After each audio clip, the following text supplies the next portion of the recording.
What happens when one of Hollywood's most legendary actors comes face to face with a talk show host who's got no filter and zero respect? You're about to witness one of the most uncomfortable moments ever aired on live television. Harrison Ford, icon of Han Solo, Indiana Jones, and Blade Runner, walked onto The View expecting the usual, a standard promotional stop on his press tour. What he got instead, a verbal ambush that shook the room. Before we dive into this jaw-dropping exchange, don't forget to hit that subscribe button and drop a comment below. How would you have handled this situation? The stage lights were blazing that morning as Harrison eased into his seat opposite the panel of hosts. This was routine, comfortable. He'd done hundreds of interviews like this over his decades-long career. Promote the movie, smile, leave. But the moment Joy Behar opened her mouth, that comfort vanished. Well, look who we have here. Joy smirked. Harrison Ford, the man who made a fortune playing the same character over and over again. The other hosts squirmed. That wasn't in the script. Off camera. Ford's publicist froze. She had explicitly requested a light, respectful interview. But Joy had other plans. Ford's jaw tightened slightly, but his tone was cool. I'm sorry, Joy. I think you're confusing me with someone else. I've played a pretty wide range of characters. Joy leaned forward, smiling wider. Oh, really? Let's see the grumpy pilot in Star Wars, the grumpy archaeologist in Indiana Jones, the grumpy detective in Blade Runner. Kind of a pattern, don't you think? The audience shifted uneasily. This wasn't witty banter. It was a shot. Ford glanced around, looking for backup. Nothing. The other hosts were statues. Joy, I came here to talk about my new film, Ford said, voice now edged with steel. Maybe we could focus on that instead of whatever this is. But Joy wasn't backing down. She was only getting started. An agenda? Please. I'm just calling it like I see it. You've been coasting on the same roles for decades. When was the last time you actually challenged yourself as an actor? The words hit like a slap. Ford had handled tough interviews before. But this wasn't tough. This was personal. You know what, Joy? He said, voice cracking with restrained fury. I've been acting for over 50 years. I've worked with some of the greatest directors alive. I've played carpenters, presidents, and everything in between. I don't need to justify myself to someone who gossips for a living on daytime television. The studio went dead silent. Joy's face flushed. But instead of de-escalating, she went in for the kill. Gossip. Is that what you think this is? I'm asking questions your fans want answers to. Or are you just too much of a prima donna to handle a little honest criticism? Ford stood up, slowly. His chair scraped back like a warning shot. Honest criticism, he said, his voice low and dangerous. Lady, I've taken criticism from people who actually know the craft. You're not even in the conversation. Snapped. Sit down, Harrison.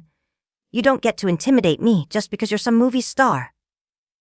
This is my show, and I'll ask whatever questions I want. Ford's eyes narrowed. Your show? This show's a joke, Joy. You tear down people who actually create something, while contributing nothing but noise. At least when I play a grump, I'm getting paid to pretend. The other hosts finally jumped in, trying to salvage the moment. But it was far too late. Joy wasn't finished. You think you're better than everyone else, don't you? You think a few blockbuster roles give you the right to look down on people like me? Well, guess what, Mr. Ford?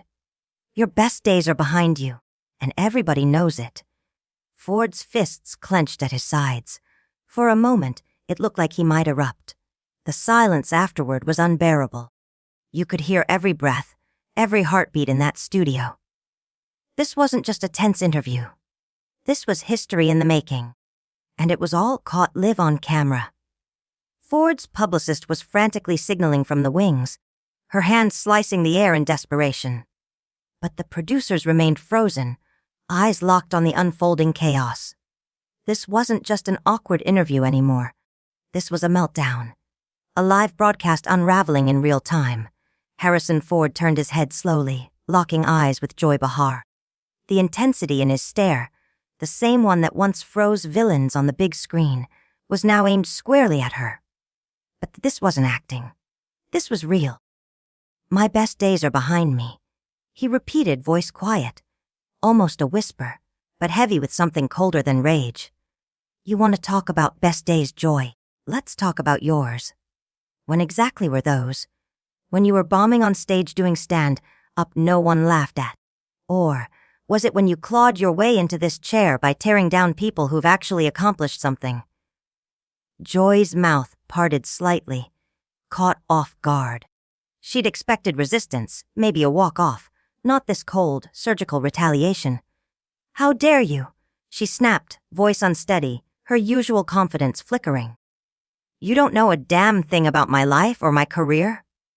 "I know enough," Ford replied, still standing, looming like a verdict. "I know your entire brand is built on mockery and mean-spirited jabs.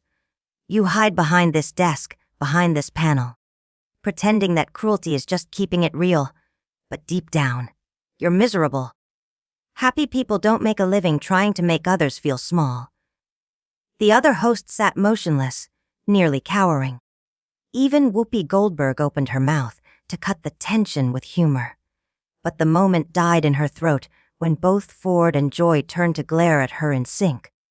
"You think you can psychoanalyze me now?" Joy's voice cracked again. Rage, fear, something else. "You arrogant has been." Ford actually chuckled, but there was nothing warm in the sound. "Joy, I made more last year than you'll see in your entire life. My movies are still playing worldwide. And you're sitting here gossiping about celebrities to fill airtime for bored housewives. If I'm a has-been, what does that make you? A never was." The audience gasped audibly. People in the front row had hands over their mouths. This wasn't an interview anymore. This was a takedown. A career confrontation unfolding live. Joy's face flushed crimson. "You think money's everything, don't you?" she spat.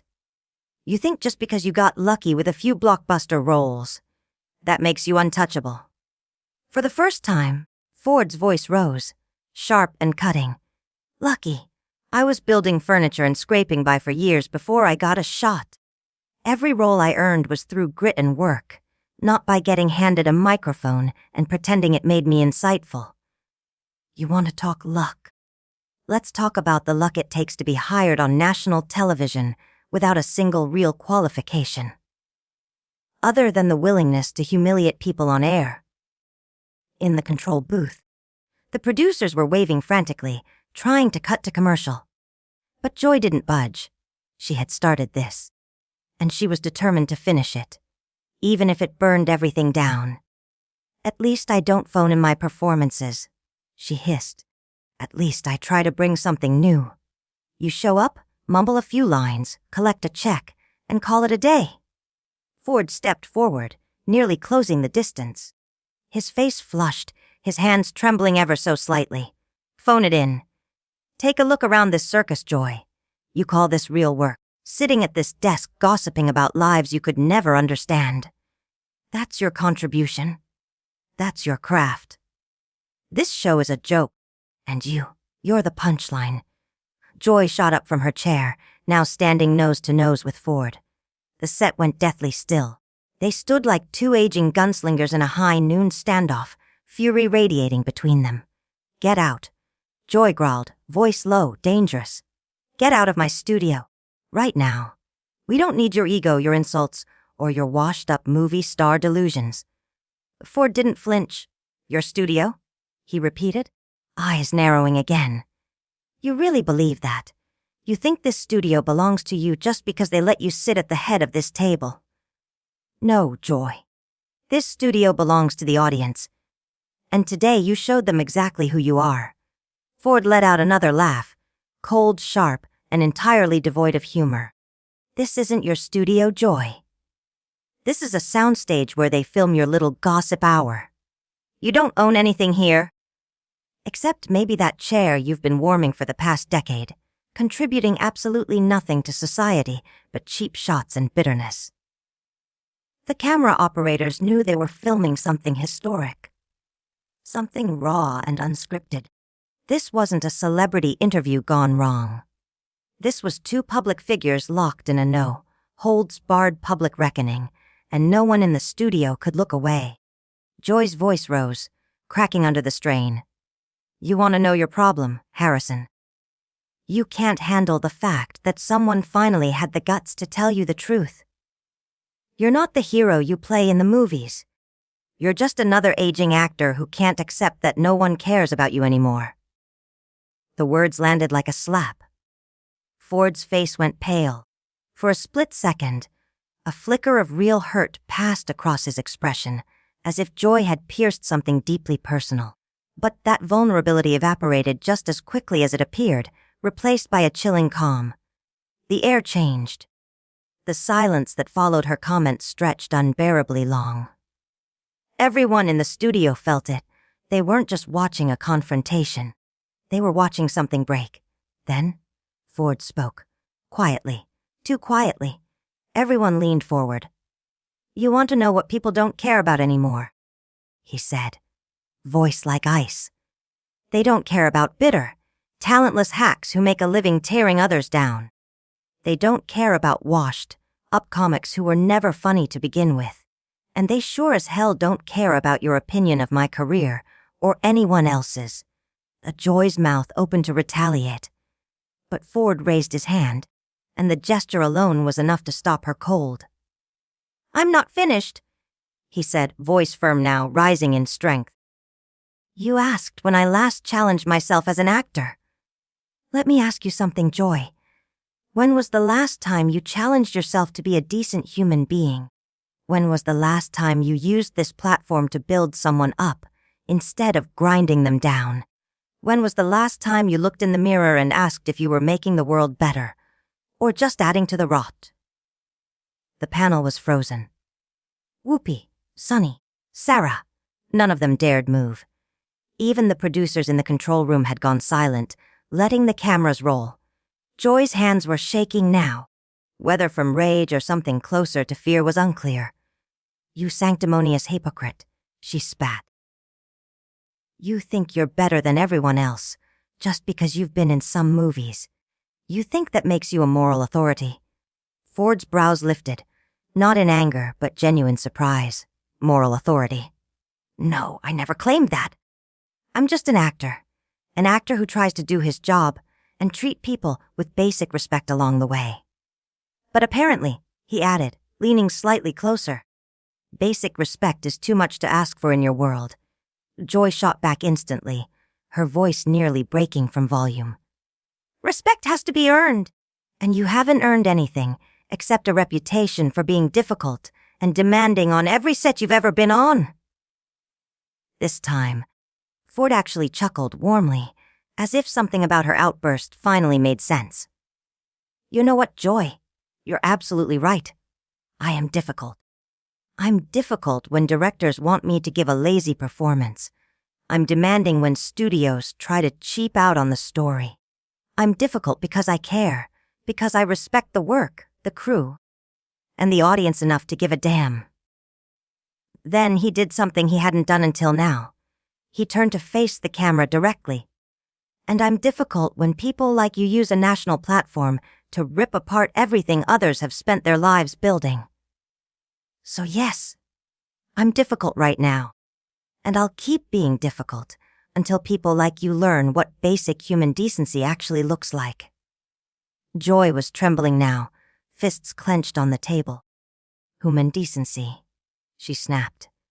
"You want to lecture me about human decency? You're the one who just spent the last 10 minutes insulting me, my show, and my career in front of a live audience." Ford didn't back down. "I didn't start this, Joy. You did, but I'll be damned if I let you drag my name through the mud without answering for it." The audience sat in stunned silence. The cameras kept rolling. And somewhere, deep in the control room, a stunned executive whispered the same thing everyone else was thinking. "We'll never air live again." "I'm responding to your attacks, Joy," Ford said, his voice steady, but his eyes burning. "There's a difference. You started this, trying to humiliate me for no reason but your own amusement. Everything I've said. It's been a response to your deliberate cruelty." He took a step closer to the table, and though his voice dropped to a whisper, the room somehow felt louder. The tension was so thick it was suffocating. "And here's what really gets under my skin about people like you," he continued, locking eyes with her. "You pretend you're just asking tough questions or offering honest criticism. But that's not what this is. This is you using your platform to hurt people. Because it makes you feel powerful. Because you think tearing someone down makes for good television. And the saddest part," Ford leaned in, "you probably don't even realize how damaged a person has to be to find joy in causing pain. For just a second. Barely a flicker. Joy's face faltered. Her mask of sarcasm cracked, revealing something raw, something vulnerable. But in a blink it was gone. The mask snapped back into place, sharper than ever. "How dare you try to psychoanalyze me?" she hissed. "You pretentious jerk. You don't know a damn thing about me, about my life, what I've been through. You think you can come in here and judge me based on one conversation." Ford's brow furrowed in disbelief. "One conversation," he repeated. "Joy, this isn't about one conversation. This is who you are. This is your entire act. You mock people, you prod them until they crack. You look for weakness, and then you go in for the kill. And the moment someone pushes back, you play the victim." In the control room, panic had turned to chaos. Producers argued over headsets. Do they cut to commercial, pull the plug, or let it burn? No one could decide. No one wanted to be responsible for pulling the plug on what was clearly TV history. "You want to know what I really think?"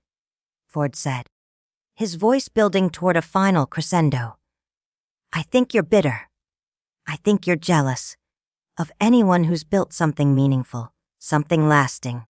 You've spent years in that chair gossiping and tearing people apart. But what have you actually created?" Joy's voice was trembling now. "Jealous of you," she snapped. "Jealous of your fading career, of your string of box office flops, of your desperate attempts to cling to relevance while the industry moves on."